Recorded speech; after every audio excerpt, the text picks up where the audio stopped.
Good evening. This is the Guilford Board of Education. It is Monday, September 11th. I invite you to join us in the Pledge of Allegiance.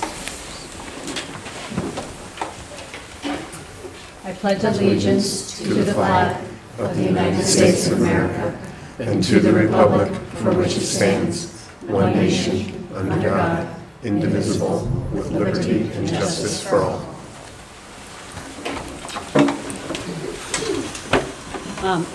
I would like to acknowledge that that reading, September 11th, always gives me pause.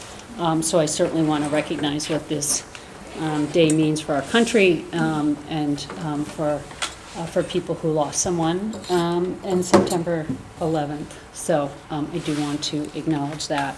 I also want to just identify for our public here and any public viewing.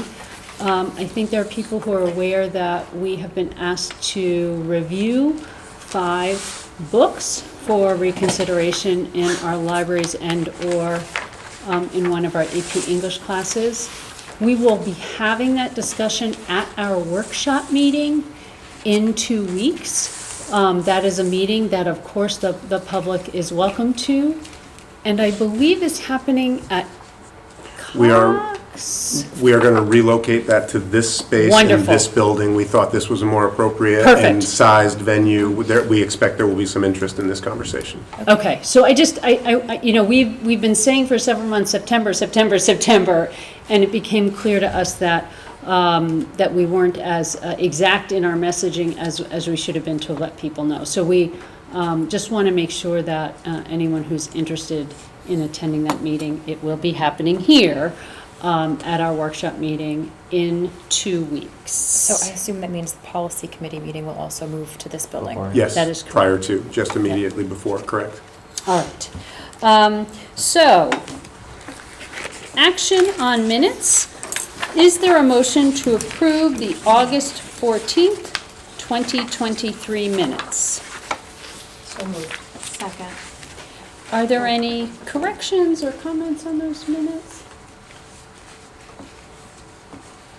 Okay, I didn't have any either, so there's a motion and a second. All in favor of approving the Monday, August 14th, 2023 minutes, please say aye. Aye. Aye. All right. I abstain. And there's an abstention? Ms. Peck abstains. Okay. Are there any public comments for topics on the board agenda that anyone would like to address the board with?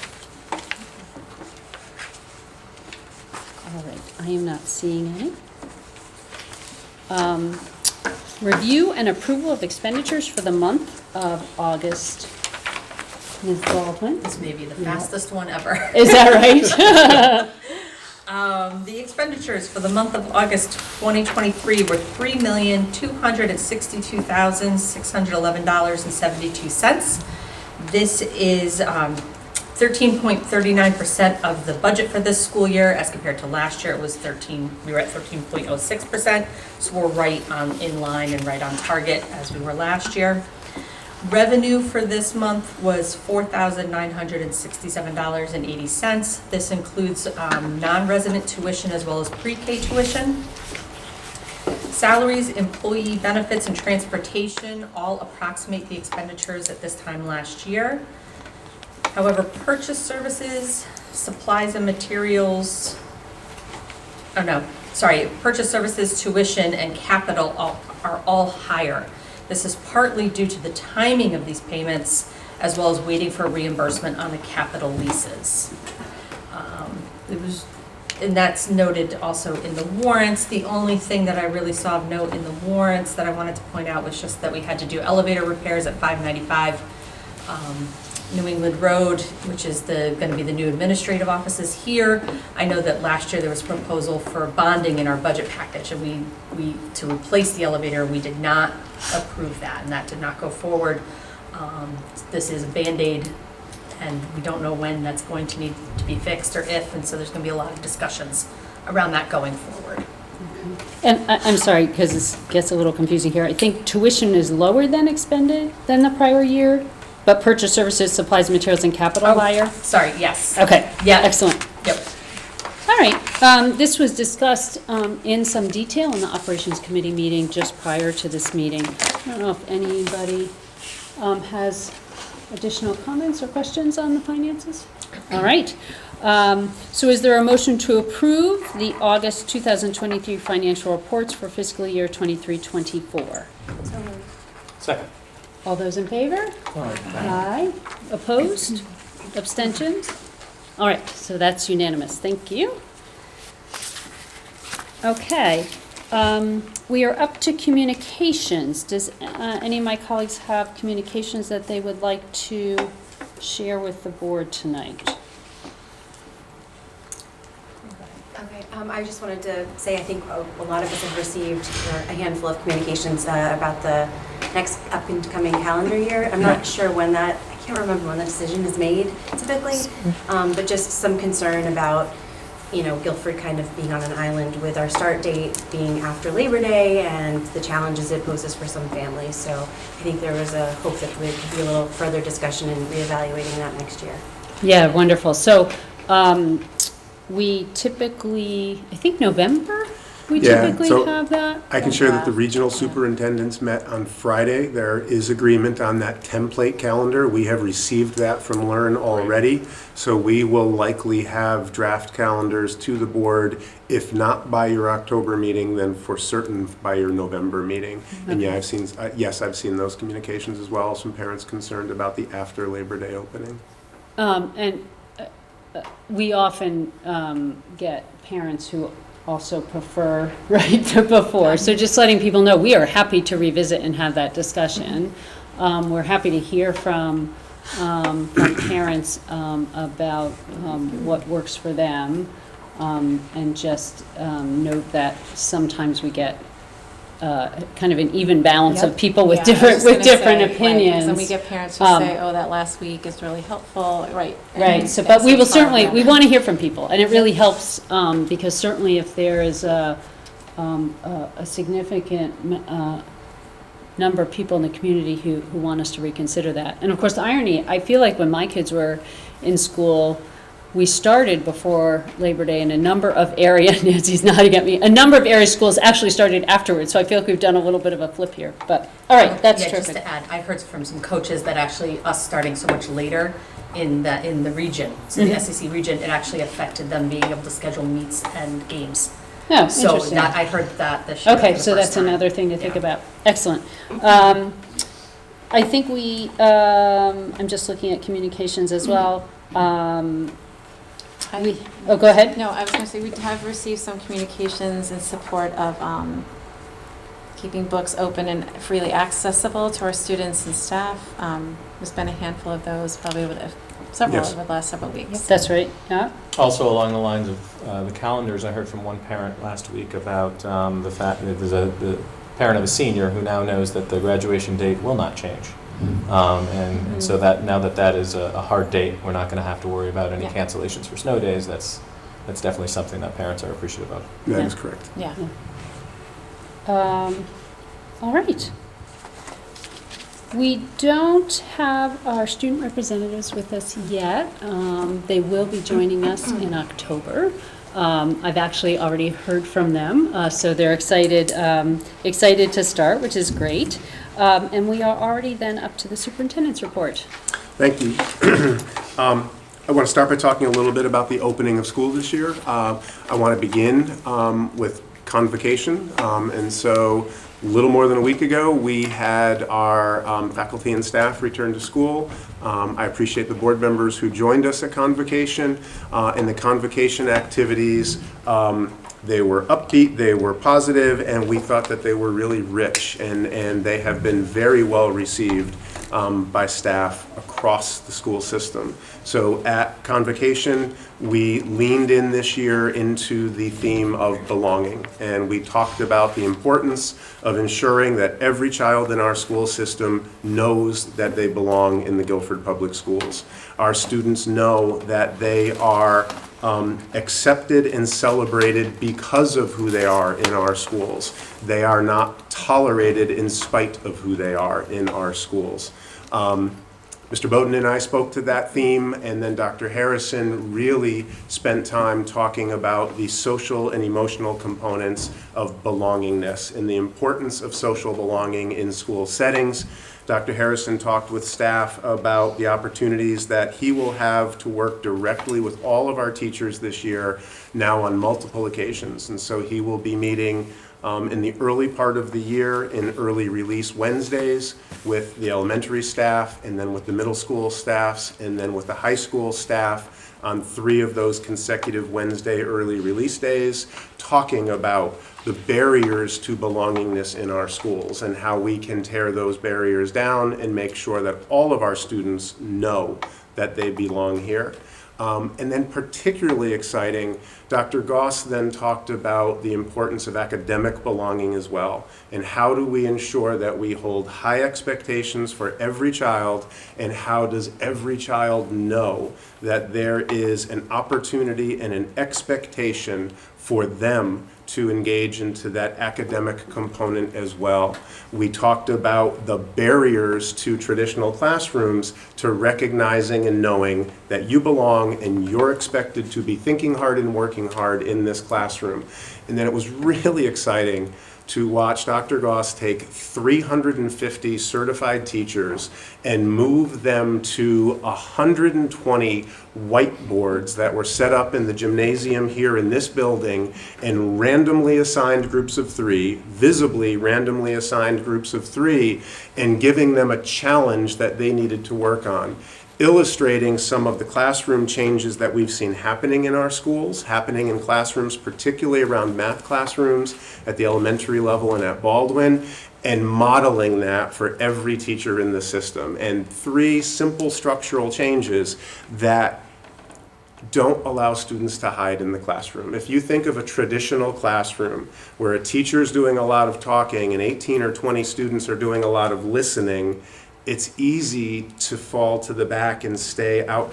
But when you're at a whiteboard and there's only 3 of you and you're working on a challenge activity and the teachers aren't giving you the answers to that challenge activity, it's really hard to disappear into the woodwork. Everybody needs to carry their share of that thinking weight. And to see Dr. Goss structure one of those classes with 350 of our certified teachers and faculty on Wednesday, and then to do it again on Friday with about 200 of our non-certified staff who came back was really exciting. Particularly exciting to see that convocation was done, the activity was finished, we were cleaning up, and there was a group that included 2 of our custodians and 1 of our paraprofessionals who wouldn't let us take their board away because they weren't done and they were still working on the problem. And I think Dr. Goss has been approached by teachers and non-certified staff all week long talking about those activities. So I've mentioned to you when we last met that we're going to share one of these thinking classroom opportunities with all of you at an upcoming workshop meeting. It was just really exciting, and again, particularly exciting to be focusing this year on that theme of belonging. And I closed both of the activities by reminding the faculty and staff members there, a sense of belonging, unlike maybe any other resource that I can think of, is not a limited resource. There's not less belonging for anybody because you gave somebody else more than they had before. It's maybe the only resource in the world that the more you give it away, the more it generates and the more there is to be given away moving forward. So we're not just talking about warm fuzzies. We're not just talking about social emotional belonging. We're talking about that really rigorous academic belonging as well. And this is going to be the theme that we keep coming back to through this school year. Earlier today at Baldwin, we jumped into the first professional development activity of the school year. We hosted 3 other school districts. They each brought teams of about 8 or a dozen. We had a team of 8 or a dozen teachers and instructional leaders who were there. And today we began digging into those classroom structures even further. How do we create those classroom environments where every student is challenged, Every student is working, everybody's thinking, and everybody knows that they're important and they belong in that setting, and they're expected to do that work as well. So it was really exciting to be part of that learning that is already kicking off at Baldwin. After that, we did bring students back. So after Labor Day, last Tuesday, we brought students back. Today, we just finished our 5th day of classes. I do want to report right off the bat that buses have run really well for the first week of school. I know I just got really excited about teaching and learning for a few minutes, but all last Tuesday through Friday, I was focused on school buses.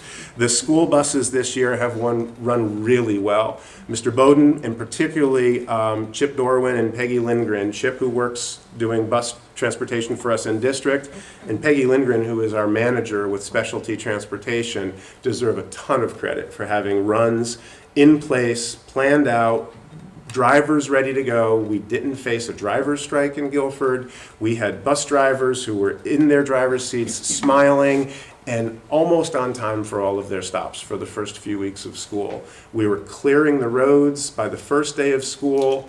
All but one bus was clear by 4:45. We had that last bus that didn't clear until 5:15. We bettered that every day. By Friday, I believe we cleared the roads by 4:40, all of our buses. And today it was somewhere around 4:35 or 4:40 again. Those are really good times for the first week of school. So we're really appreciative to our partners at Specialty and really happy that the buses ran as well as they did. We had some challenges with heat last year. Fortunately, in Guilford, all 7 of our school environments are air conditioned. All 7 schools have air conditioning. Last week, on most days, at least 6.5 of those buildings were working, and the air conditioning systems were working well.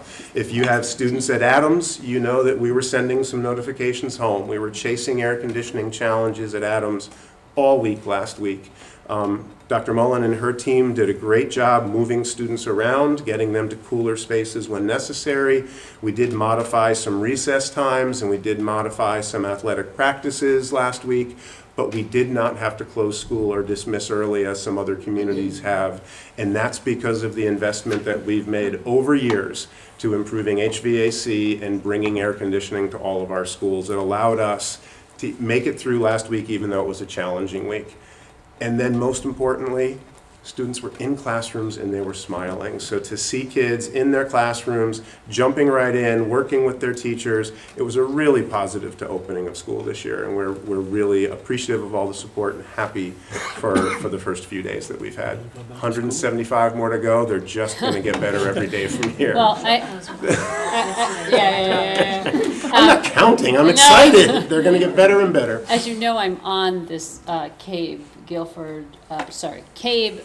Board of Ed Chair listserv. And this email came into my inbox last week, and the subject was something about bus strike. And I was like, oh, that is a hard way to start the year. Settled today, right? Yes, it did. Did it settle just today? Yeah, Yeah. maybe before. We were fortunate Yeah. in a lot of ways. And all of that leads me into the next component. Well, unless there's questions about those first few Does days. anybody want to? Just enjoyed seeing you in the morning at the bus stop, so thank you. I was not there this morning. Lots of parent drop-offs, yep.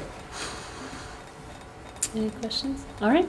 So earlier tonight, just before this meeting, the board had an opportunity to meet some of the new teachers. This year, I believe we hired, was it 32 or 34?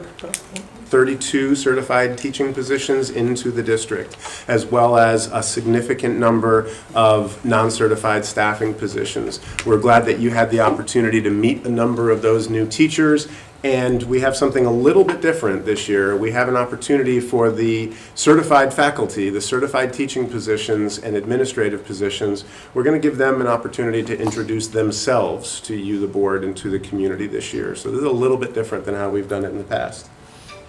Yes, thanks, Nancy.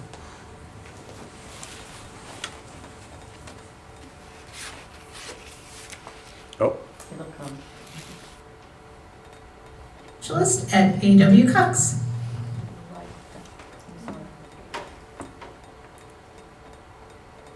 Hi, my name is Jinjin Lundy. I moved to Connecticut a couple of months ago, and this is year 25 for me. I'm super excited to be a second grade teacher at A.W. Cox Elementary. Hi, my name is Kate Romeo, and I am going to be a special education teacher at A.W. Cox Elementary this school year. I just moved here from Houston, Texas with my husband and my dog, and I'm really excited for a great school year.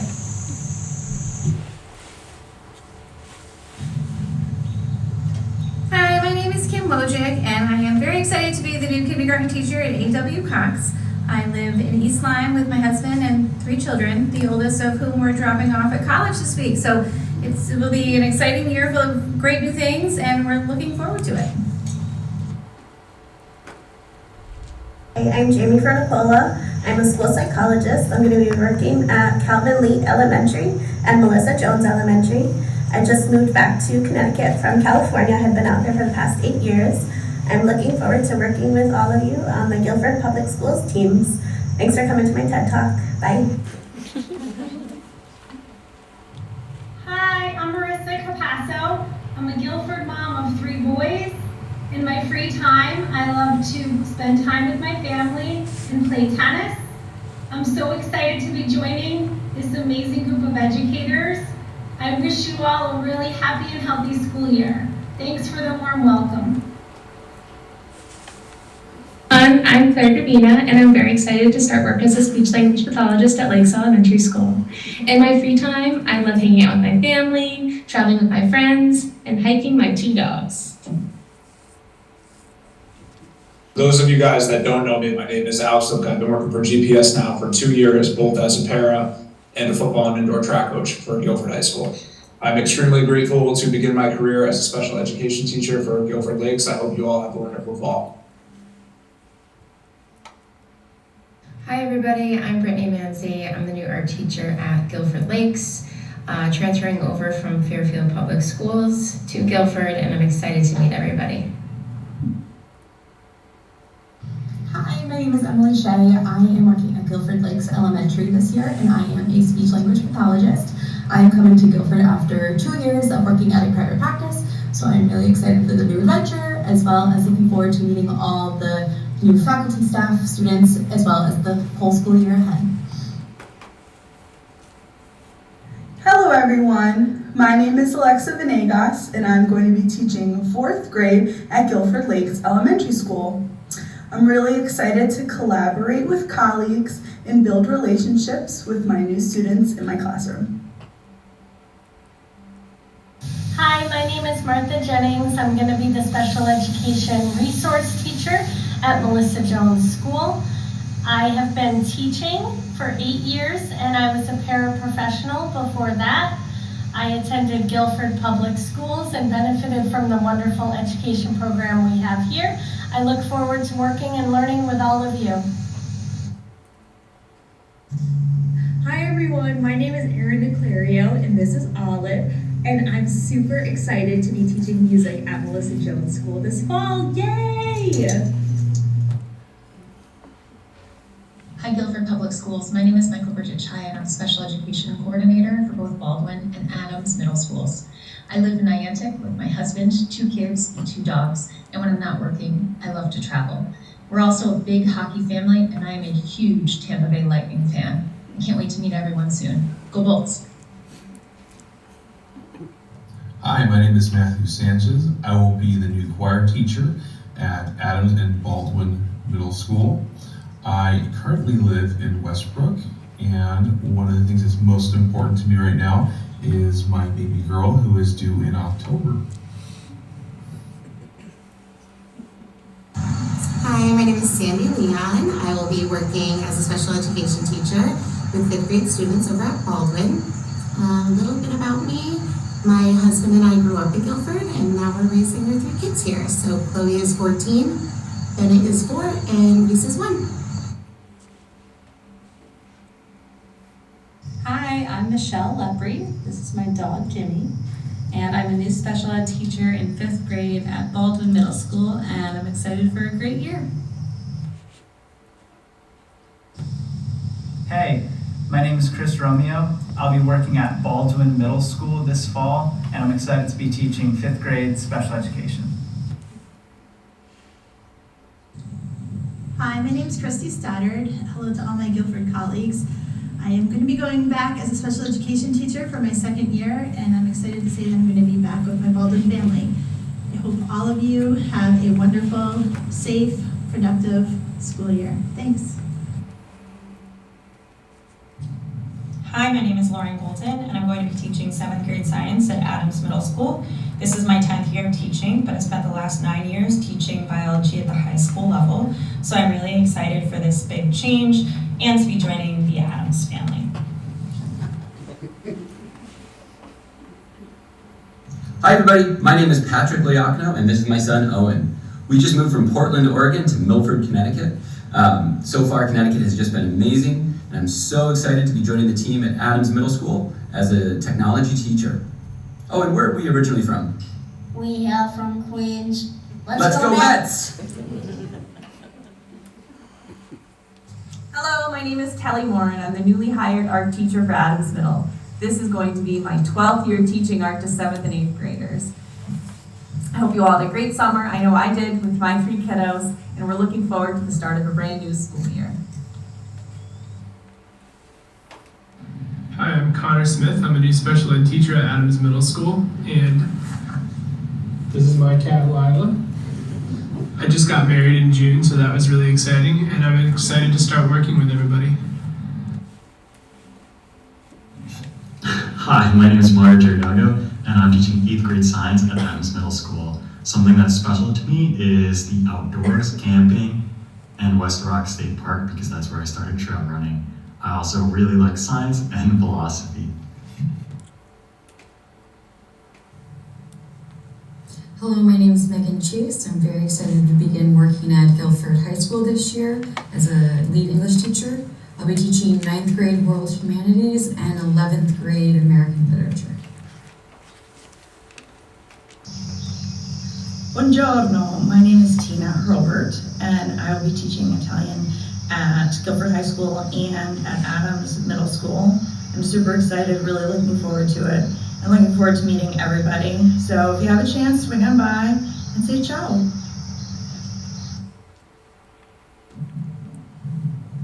Hello, I am Catherine Kennedy, Assistant Principal at Guilford High School.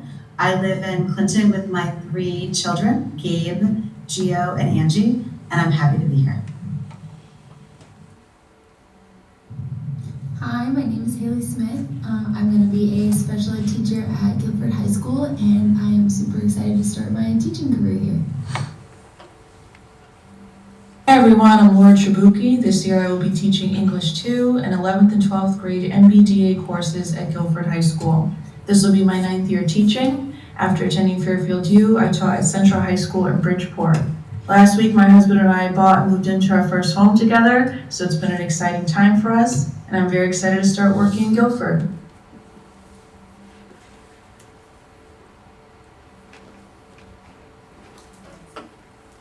That's everything. So one of the things that, oh, there's everybody, there's the whole crew. Some observations about the new group. That is a large class that we're bringing in. It's a significant group of new hires that we're bringing in this school year. Particularly exciting to me when you meet those new team members, the number of people who are joining the team as Guilford graduates, Guilford parents, Guilford paraprofessionals who have now moved into teaching positions in our school system after having worked in a different position.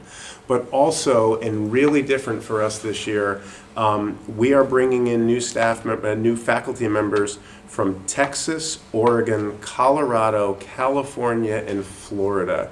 We drew from a much broader pool this year than we've had in past years and brought people in from a much wider geographical area than we have in past years. We're really excited to have those folks on board. We appreciate the opportunity you had to meet some of them earlier tonight. We know they're going to add to the quality of the programming here in Guilford.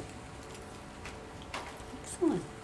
Questions? Comments? Job well done. We know how difficult Yeah. this is to staff, and it's just amazing to know that we're fully staffed. It's been a lot of work in the HR office with a transition of an HR clerk. And so again, Mr. Bowden, Mrs. Trudeau, Mrs. Fiandella all jumped in and made sure that we got through a challenging HR And I'll summer. add Mrs. Kyle to that. Oh, yes, absolutely. Yes, Karen Kyle did a tremendous amount of work covering for a vacancy in the HR office.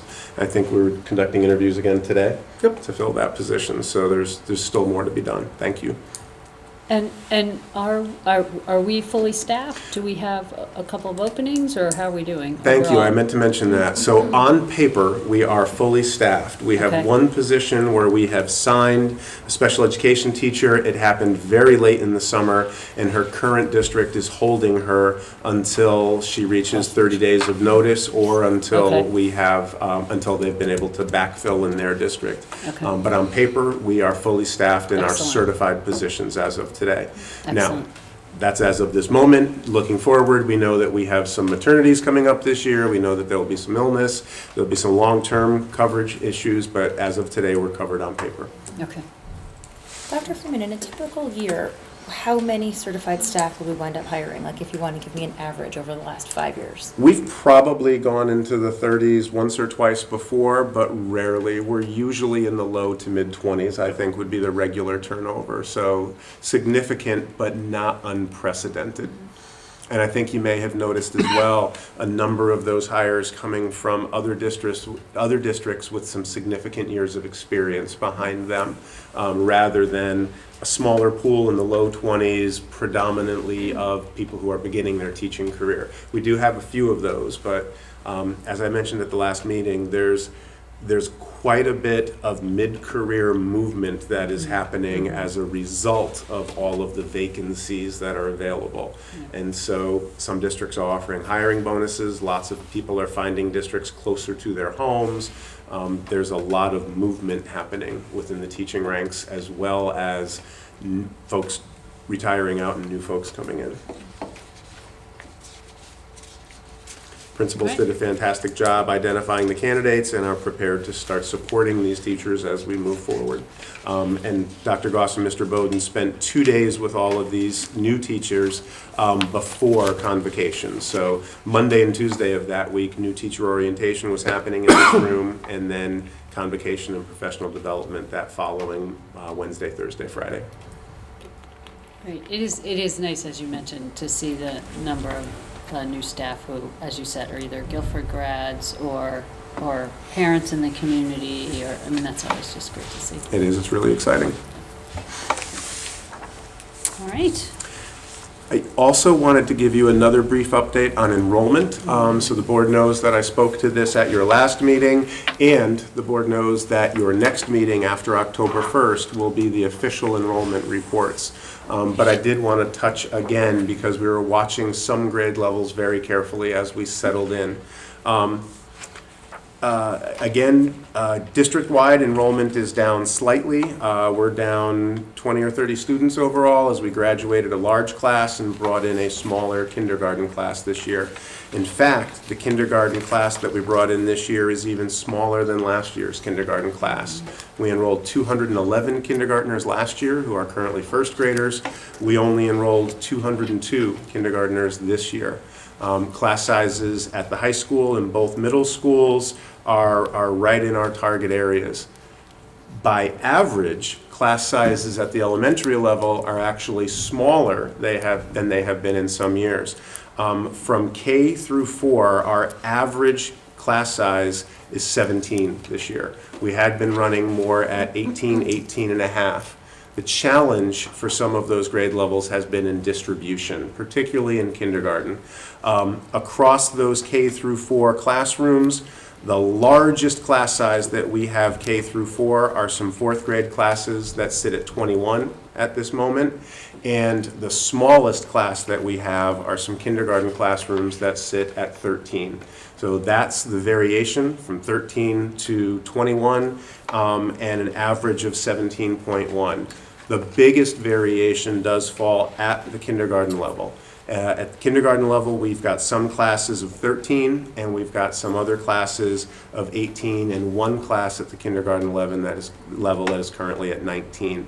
We were watching this very carefully as the summer got older, because we know that if those class sections begin to hit 20, that's the moment that we begin to look at adding additional staffing. We've committed to the community that we will keep kindergarten classrooms in the teens. We have achieved that this year, but with some broader variation than we would have liked. In fact, the board is aware that in a very unusual offer, we actually reached out to kindergarten parents in the Cox School and offered to enroll some of those students into the elite classrooms to try to take advantage of that capacity that we had and bring some of those class sizes down. We had a very small number of parents who took advantage of that offer. We're going to continue to keep an eye on those Cox classrooms, but now that we're 5 days in, we do not anticipate that we will be seeing an influx of 5 or 6 more kindergartners at that grade level. It is very likely that those are the numbers that we will see. Mrs. Hammond and her team are ready to be supportive of those teachers. We've had kindergartens of that size in the past. So again, we're going to continue to keep an eye on that. It's just impossible to take 13 sections and make them completely equal when they're in 4 neighborhood-based schools. If we had one kindergarten campus, we'd have completely equal class sizes of 16 or 17 this year. It's difficult to do when you've got neighborhood schools. And so, again, overall, the numbers are really, really positive this year. Even class sizes of 21 and even kindergartens of 18 and 19 are in fact really positive class sizes when compared to state averages. So we will keep an eye, we'll make sure that all students are supported, and we will update this board again after the October 1st official numbers are in. And all of those numbers are within our Board of Ed recommended class size policy, so. They are. They fall within your recommended so, class sizes, they fall within the teacher contract, and again, they're really positive when compared against state averages. Oh, absolutely. But you know, as you said, and we've said this, I feel like we say this every year, right? There's this distribution with 4 different elementary schools that happens, and it doesn't necessarily happen evenly, but even a class of 19 at kindergarten is below the 20 Board of Ed recommended limit, so that's good. That's yes. Great. All right. Other questions on enrollment? Should any of those families at A.W. Cox choose to take up the offer after the fact now, will it still be accepted? It'll be entertained. After this first day of school, that might be slightly more challenging, but again, we have classes that change when new families move into the community, when families relocate within Guilford, so we would certainly entertain that conversation. I'm not sure. We'd have to look at the other factors, we'd have to look at the moment in time, but it's certainly something that we would entertain and we would consider seriously. I was just going to ask if the very limited number of people from Cox that are taking advantage of going over to LEAP, are those pupils going to stay at LEAP through 4th grade? Yes, that is a 5-year commitment on our part, that if they took advantage of that invitation, it was not just for kindergarten, that they'd be able to stay there. That comes without school bus transportation.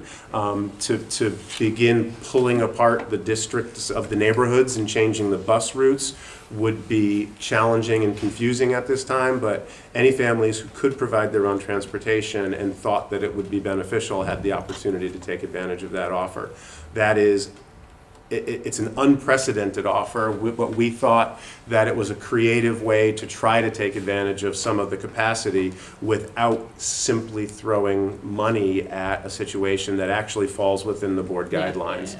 And we wanted to be careful. Again, the average class sizes this year are smaller than they were last year.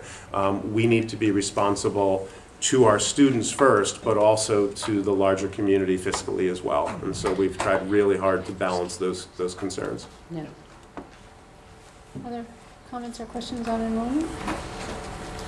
Excellent. All right.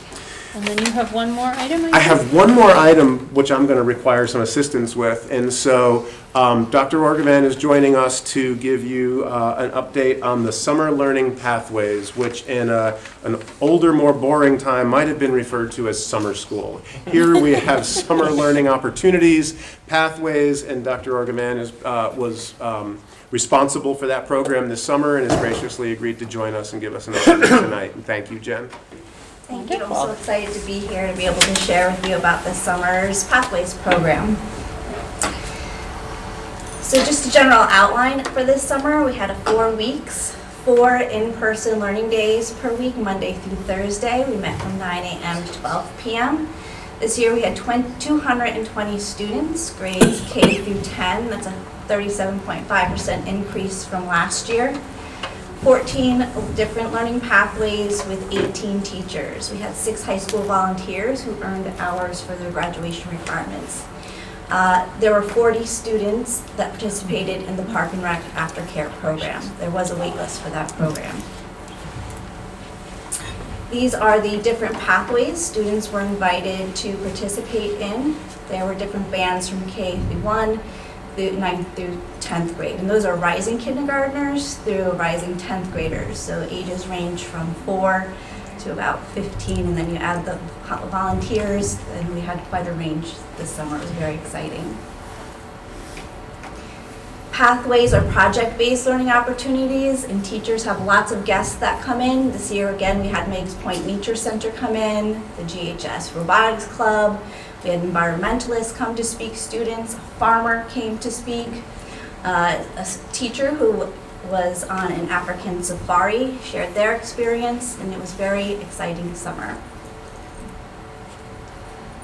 We had the opportunity to also do some assessments for our rising kindergartners and first graders to see if there was any summer slide or how the program impacted their early literacy. So we see that students had correct letter sound recognition improve or stay consistent 85% of the time.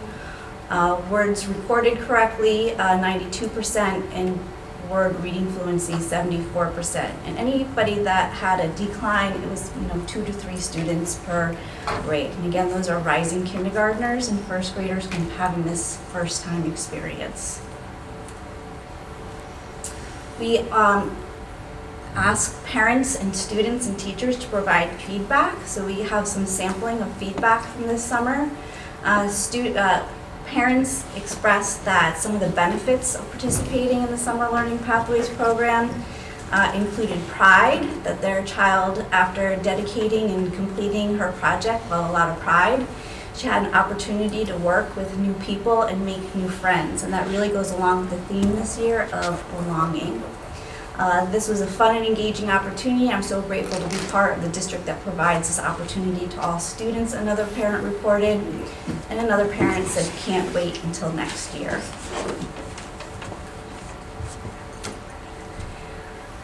Students in grades 5 through 10 had an opportunity to provide feedwork. One student reported that teamwork is better than working alone.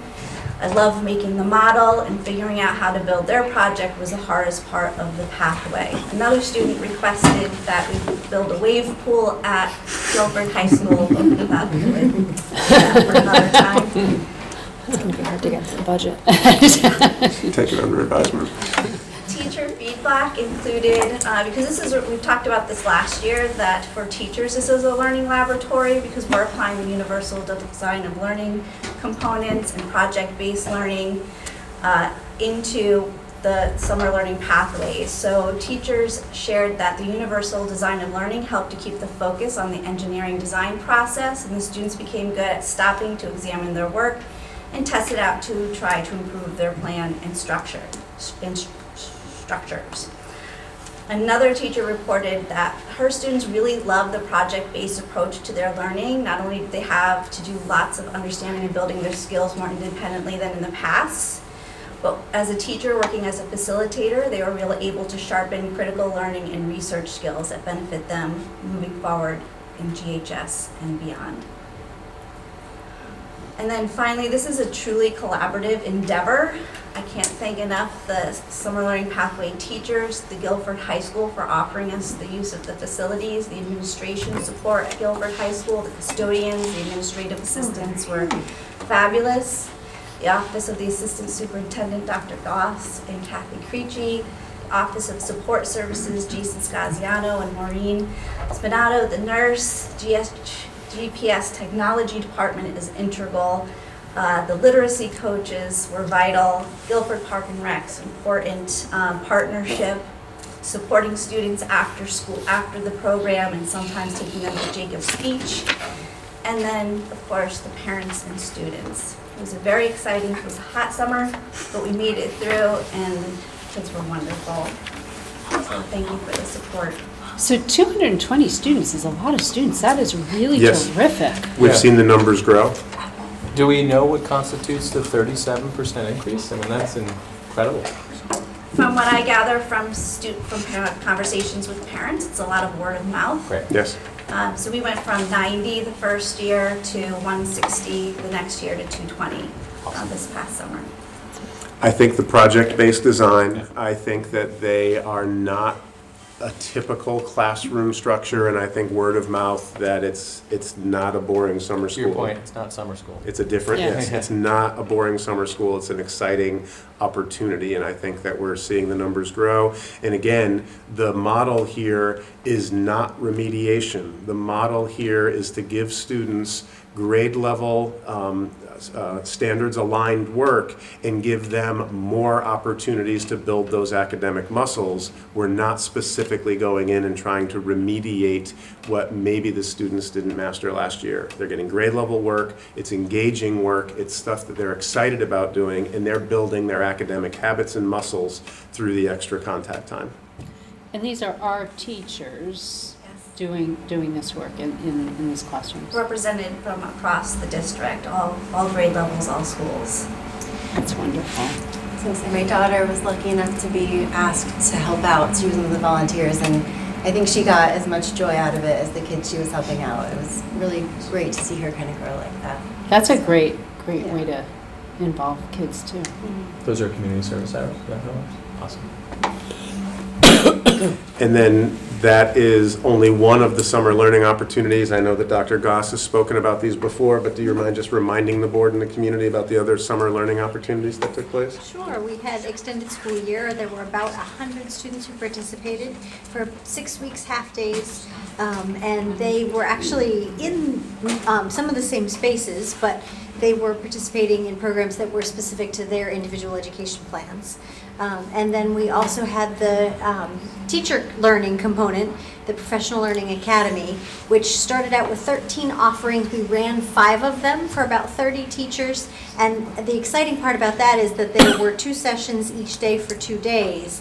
And we found that teachers came for the first one, and then they asked if they could stay for the next one, and then they asked if they could come back the next day and sort of build on the learning that they had. So they got hooked, and that was what we were looking for.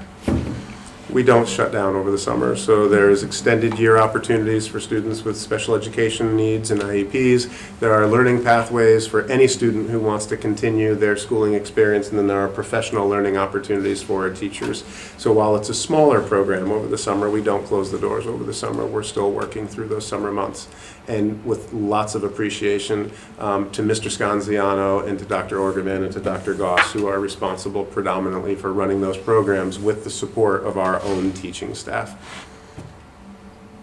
It's wonderful. Thank you. Are any other questions or comments? Thank you. Thank you. Thank you for being here. Thank you. It's great to hear about it. And that does conclude my rather lengthy report tonight. All right. I just don't know if it got discussed in operations. Did you? Dr. Freeman, just a question about the new security personnel. Thank you. Yep. So I appreciate the question. Safety monitors. Safety Yes. monitors. And so we did discuss this some at the operations meeting. I apologize for missing it on my report, but I'm happy to inform the community and to remind the board and to apologize for not making this more clear to the board. But this year, in addition to the certified staff that you saw, I mentioned a number of non-certified positions. This year, that includes an increase of 8 safety monitors that we are placing in our schools. Previously, we had 2 of those positions that were located here at the high school exclusively, and those used to be positions that were titled hall monitors. We have extended the number of those positions, extended the responsibilities of those positions, and repackaged those as safety monitors, not hall monitors. I want to be very clear. These are monitor positions. We are not talking about armed security guards. We're not talking about security guards in any sense. We're talking about monitors who are in the buildings to support the principals in providing consistently safe environments. So the responsibilities for those individuals begin and end with arrival and dismissal times. They're there to help facilitate parent drop-off, bus arrival. During the school day, they are there to interact with students and to be an additional set of eyes to help the principal, to be in the hallway, monitoring as students are moving throughout the building, to be moving around the perimeter of the building, checking all exits and entrances and ensuring that they are locked and appropriately locked during the course of the school day. If there are adults in the building who are not appropriately badged as visitors, politely engaging with those adults and redirecting them to the office to go through the appropriate visitor entrance procedures that we have, communicating with the principals about what is happening in the school during the school day. It's really important to note, and I think at times even my own language has been sloppy. These are not security positions, these are not student discipline positions, and these are not guards. These are safety monitors. This year in particular, it's important to note and it's important to thank the town. This year, those positions are being paid for. All of those salaries are being covered this year through the town of Guilford, through ARPA funding that is still available at the town level. As we move through this year's budget process, we will talk more about these because if we decide to continue these positions, we will have to build them into our local operating budget and take on the expense of those positions. So I think because of the town funding, we did not highlight these positions as much as we should have during the budget process, and that was my oversight, and I apologize about that. I'm excited that we're bringing more adults into the buildings to make sure that we're providing those safe opportunities. And I'm really pleased that in partnering with the town and with the police department, we're doing that in a way that is positive and constructive. We are continuing to look to build the number of school resource officers in our buildings over the next 2 years, but not bringing in armed guards to do that work. We've also this year expanded the number of cameras available in all of our schools, and we're working on ways to use technology to leverage those cameras to be proactive as well as reactive parts of our security process. So I really appreciate the question, meant to mention that myself, and thank you for reminding me. Okay. And what are the credentials that the safety monitors need to have? Like, are they, like, can I apply and be one? Like, is it sort of, you don't necessarily have to have a safety background? You do not have to have a law enforcement or military or security background to apply for any of these positions. We began posting for these positions last year. Mr. Bowden met with all the candidates and vetted the pool, and then principals were able to meet candidates and make decisions from that vetted and approved pool that Mr. Bowden had provided to them. I don't know if there's anything additional about the only the only thing I'll add is another set of eyes, especially when our kids are out on recess or have PE classes out there. Whenever they are out checking the doors in the building, they're also providing, another set of eyes while, like I said, while our students are outside, as well as when they're, out in the parking lots and so forth. Mm-hmm. Perhaps one of the best examples is that I stopped at Cox Elementary School, and before entering the building, I walked over to the fence because recess was going on, and I wanted to spend a few minutes watching kids playing on the playground.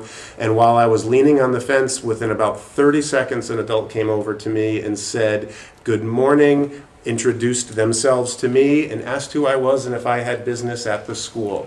That's exactly what we want happening and the way we want it happening. And so it just made me smile. So I got to introduce myself to a new employee and appreciated what took place and how it took place. And so that's exactly what we're looking for from these positions. That's great. Thank you for the clarification. Thank you for the question. I appreciate that. Any other questions? All right. So up to the board agenda, 9.1 to act on personnel items. We are being asked, and many of these names we just saw through the video. We're asked to ratify the appointment of the following teachers. Conchetta Fazio, who I think also introduced herself as Tina Hurlbert. We see her, that name as well here. JHS Adams, Italian teacher. Diane DeBreezy, Melissa Jones, Special Education. Haley Smith, Guilford High School, Special Education.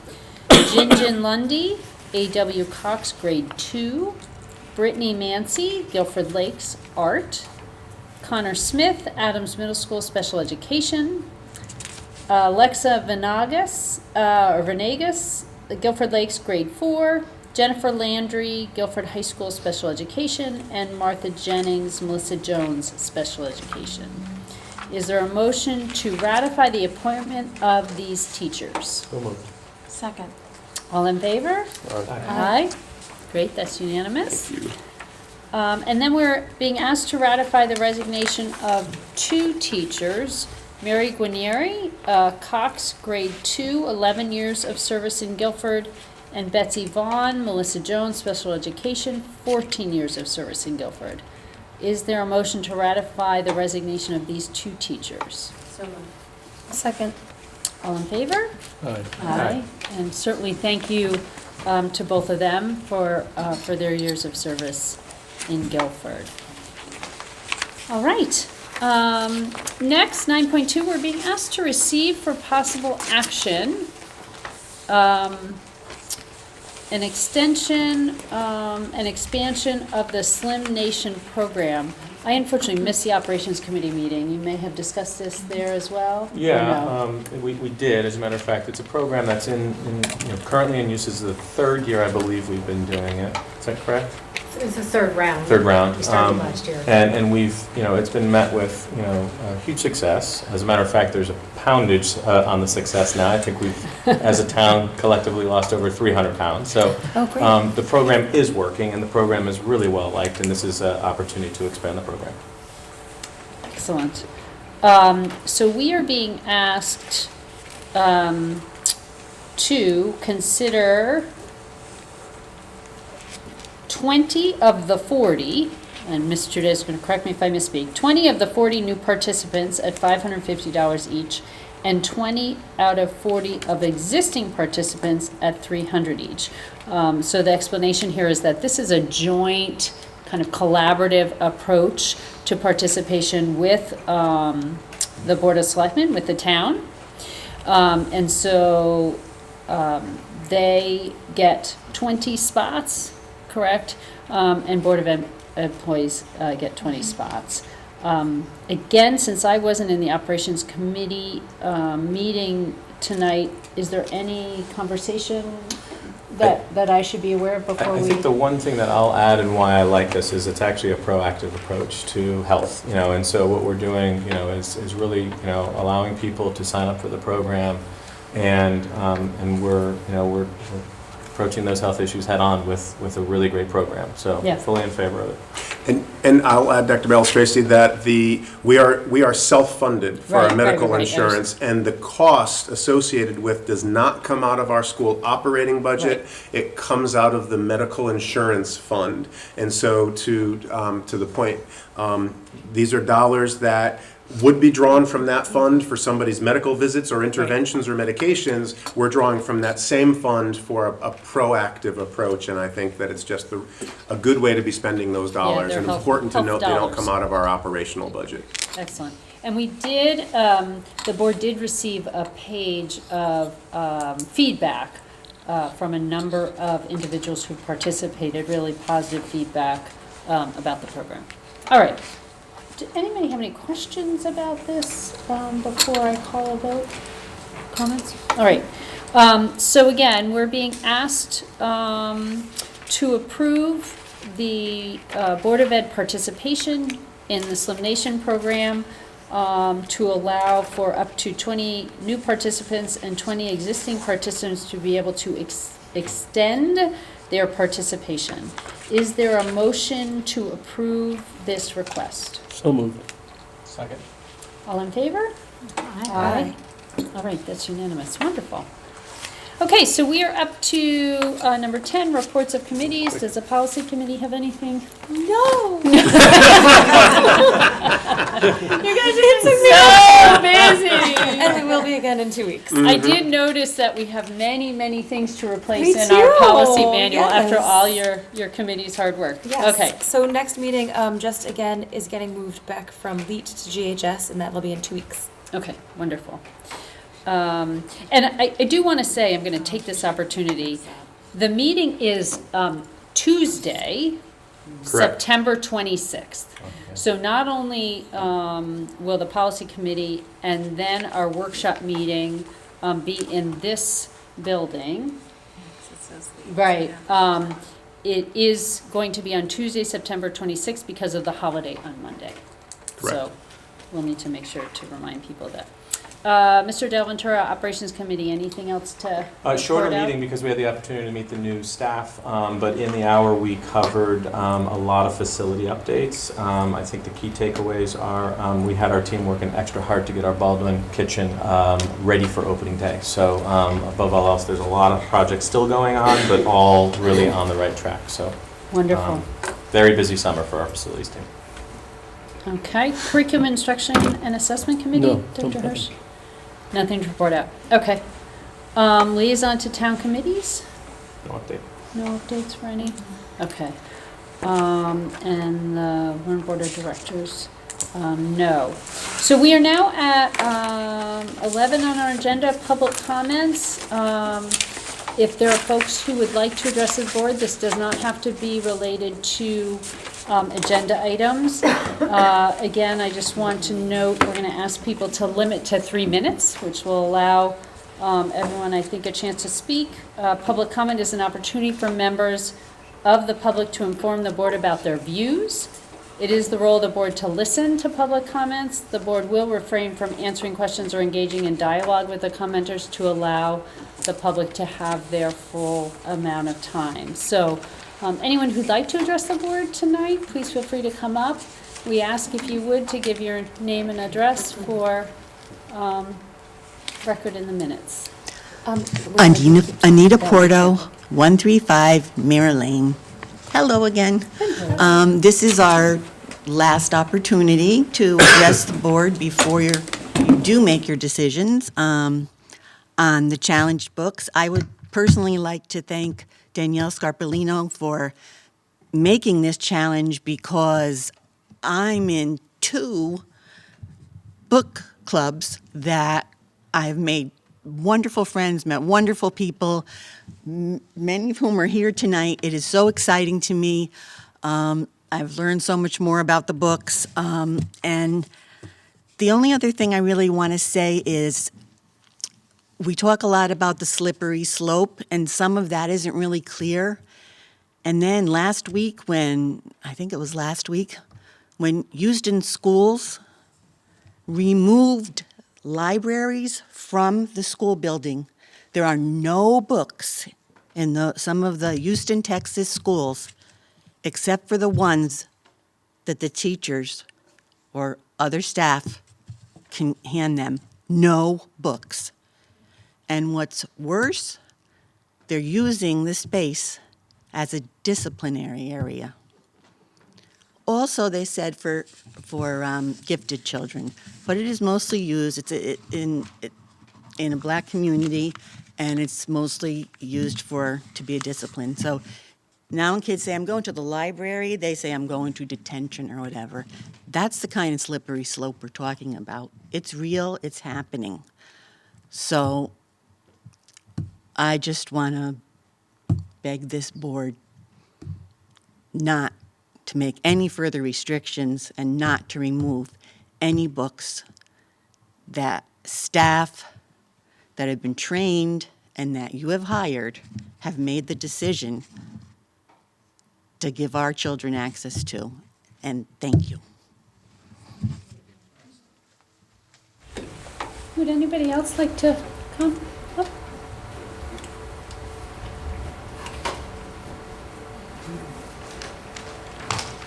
Dana Reget, 76 Three Corners Road.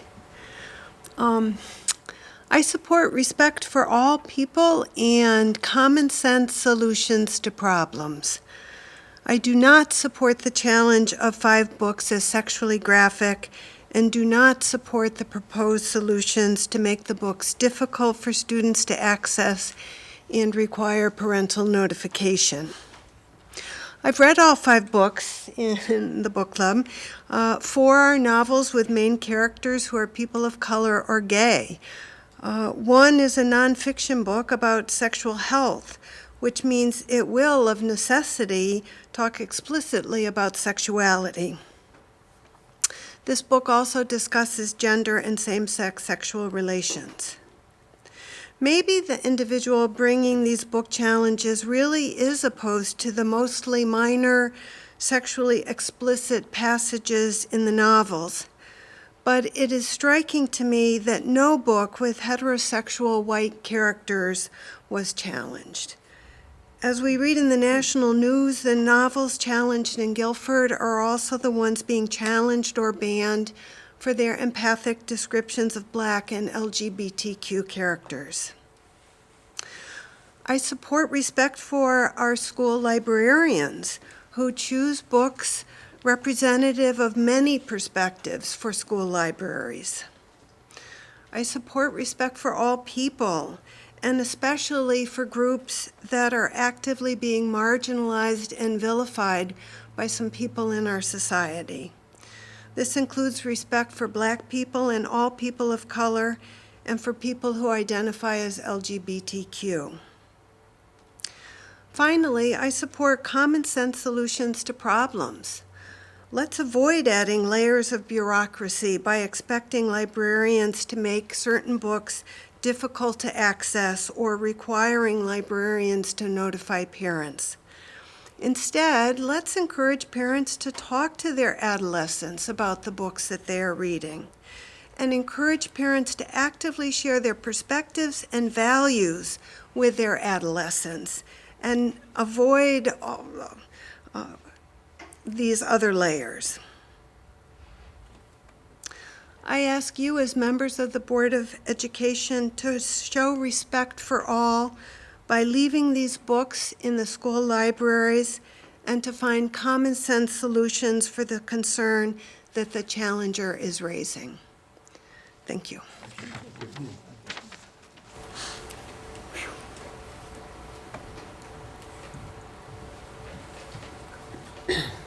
Hi, Amy Trish, 311 Schoolside Lane. Good evening. Thank you to the board members, and hello to everyone else. I'm here tonight because as much as I hate public speaking, I hate the idea of banning books even more. Banning books is not a new idea, but has never been a good one. Throughout history, certain groups have endorsed book banning and even book burnings. Banning books is a way to control the thoughts of others. I don't know about you, but I want my child to learn to have his own thoughts and opinions. There are those who claim that they don't want others influencing how their children think, but by trying to ban books, that's exactly what they're doing. Reading books about various subjects with diverse characters and struggles and issues is an excellent way for adolescents and young adults to learn about the world around them and form their own opinions. If a parent has a concern about a certain book, they should by all means speak to their own child about their concerns, and if they choose, not let their child read the book. However, they should not stop others from reading a book just because they don't approve of it. Also, and some may disagree with me here, but it might be useful to read a book that you find concerning with your child so you can discuss your concerns with them. Another thing that was just pointed out, many of the books on this list also have main characters who are part of the LGBTQ community. We know that LGBTQ teenagers have a much higher risk of suicide than other adolescents. Anything that could lower this risk, including having access to books with characters similar to themselves, should be promoted rather than banned. Also, to me, the idea of limiting an adolescent who wants to read very much unsettles me. We should be encouraging them to read as much as possible, even if it's not content that we would choose to read. I also wanted to take a moment to speak in particular about one of the books. The majority of the books that were challenged are fiction, but the book It's Perfectly Normal is a nonfiction resource based on scientific facts. I'm a pediatrician, and this book is often recommended by myself and many of my colleagues as an excellent resource for teaching older children and adolescents. And the idea of banning such an excellent resource that consists solely of facts is extremely upsetting and honestly terrifying to me. Thank you.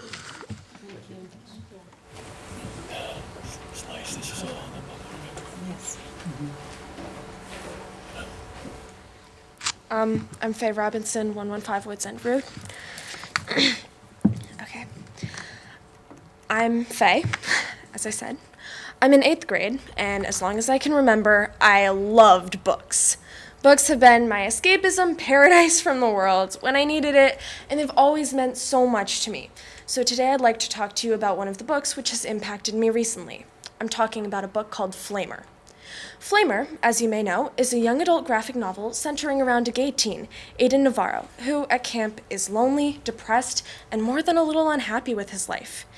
Despite the sound of it, I consider it an excellent book with important themes. First, please allow me to address that some people here may know Flamer from the excerpt of it, where some of the boys from Aiden's Boy Scout group are masturbating together. But please note that this isn't what this book is about. If you only look at the excerpt from the book out of context, you don't know that the main character actually denies joining them and reaffirms his bodily autonomy by telling them that, no, he will not join them. If one only looks at that part of the book, you can't understand the main picture. So instead of looking at that excerpt alone, I would like to tell you all about another part of Flamer, which, having read it, I feel represents the book much better. In one scene towards the end, Aiden walks toward the chapel at his Boy Scout camp, knife in hand, fully intending to slit his wrists. The scene fades to black and he's about to do it. But from out of the dark, a fire rushes towards him, coalescing into a person. It comes toward him and declares itself to be the flame of life, refusing to let him kill himself and the spirit in the process. Aiden explains that his life has been so hard on him and there's so much that has gone wrong. But the flame of life reassures him that so many of his problems could be fixed. There is so much that could be salvaged from the wreckage of his life.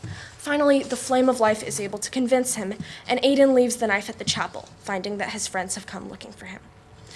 But even this powerful scene doesn't fully do it justice either.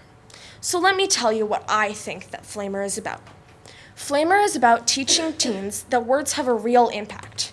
Sure, you can have teachers say this, but it doesn't really mean much until you watch Aiden nearly kill himself because of the way some of the kids in his group treat him. This is also a novel about not completely knowing how to fit in or who you are. And this is a novel that I believe teens should be exposed to. Why? Because it's so much more than one scene. Because the way you see this book, what the message is, ultimately depends on who you are, what you need to hear. I can't tell anyone how to see this book. That's up to them. But I can tell you that there are plenty of teens who I wish could and would read this book. Just ask all of the kids in my grade who keep hearing gay being used as an insult. This is one of the reasons Aiden is nearly driven to suicide, by the way. Just ask the kids with the mental health issues who need support and guidance in their darkest hour. While discussing this issue, please ask yourself who might need to hear this message that there is light in the darkness. In fact, in the author's note, the author explains that he too nearly killed himself on the steps of a camp chapel. What a powerful message it is to kids going through this, that this person survived and thrived enough to write this book. Faith, you all have 3 minutes. Thank you so much. Thank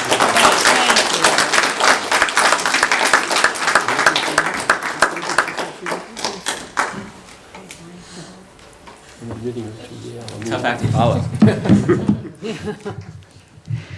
Good evening, members of the board, superintendent, the public. It's kind of hard now. I feel like I'm going to be a broken record player for anyone who remembers what a record player is. I'd like to start off by saying that, thought of on opinion. Opinion is the lowest form of human knowledge. It requires no accountability, no understanding, whereas the highest form of knowledge is empathy, which requires us to suspend our egos. That's from George Eliot, that's not me. The idea that we're going to ban books is antithetical. It's terrifying. I don't want to running the risk of those that's got up to speak today, but without getting into the specifics of each of the books, we run the risk of suppression of free speech, of censorship generally, stifling creativity, altering a historical perspective. I mean, having the access to different types of books prevents us from running the risk of being pigeonholed into what we classify as the history is written by the winners. There are no winners when the winners write the history. We miss educational opportunities when we ban books. To think that all that we lose if we take things out of the libraries, and to further speak on the strengthening of existing cultural, societal, socioeconomical taboos that only seem to be strengthening as we go on. I spoke with this last time I had the opportunity to speak before the board, but as a parent, I think it's incumbent on each of us to monitor what our children read. And it's not just what we read, not what our children read, it's what they see on the television, it's the games they play, it's what they see on the internet, what they watch on the internet, what they read on the internet. It's who they associate in school and outside of school. To put a book on the library, I related this to a friend of mine recently. When I was in high school, the only time I came to the library was to run to hide from the bullies because I knew they weren't coming into the library. So to take books off of the shelves doesn't help anyone. It just hurts our society as a whole. Thank you.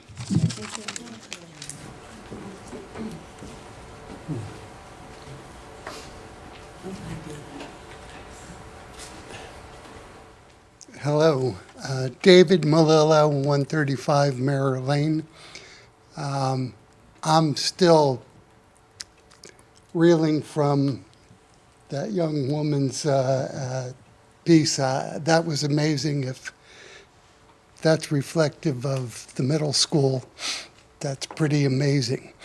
I want to once again thank you for the work that you do, the hard work that you do, and the hard work that you've done while you were being harassed.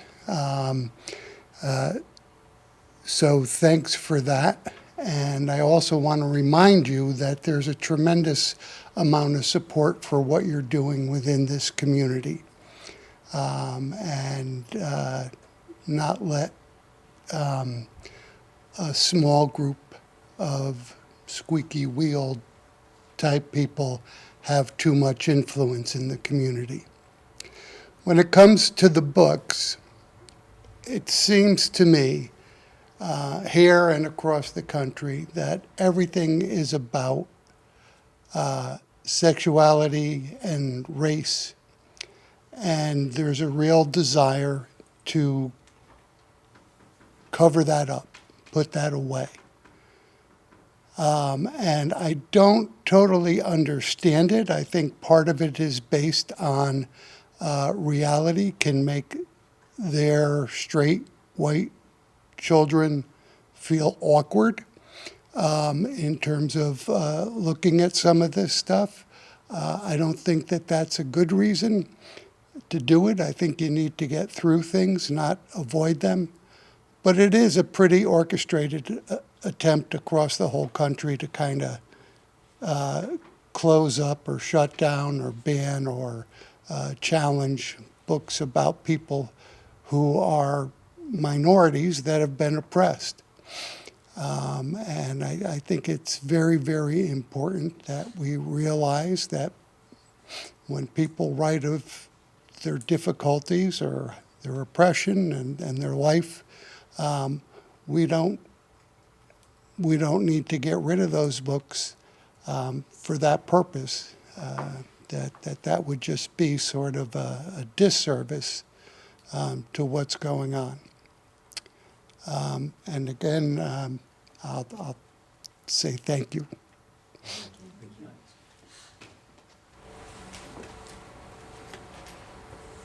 Is there anybody else who would like to address the board this evening?